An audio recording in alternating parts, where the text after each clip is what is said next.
Praise lord.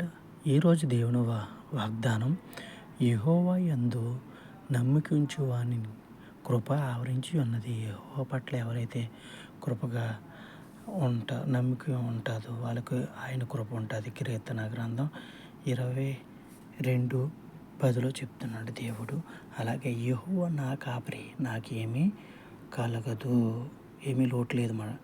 యెహోవా నా కాపరి, నాకు ఏమీ లోటు ఉండదు అని అర్థము. కీర్తన 23:1 అలాగే దేవుడు మన పట్ల ఎంతో ప్రేమను ఆప్యాయను చూపిస్తున్నాడు.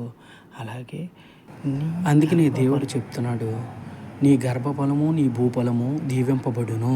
అంటే మన దేవుడిచ్చింది గర్భఫలము, భూఫలము మనం ఏ పని చేసుకున్నప్పుడు కూడా దేవుడు ప్రతి దాన్ని దీవిస్తాడు. ఆయన యందు విశ్వాసం ఉంచే వారికి ఈ వాక్యం దేవుడు దీవించును గాక.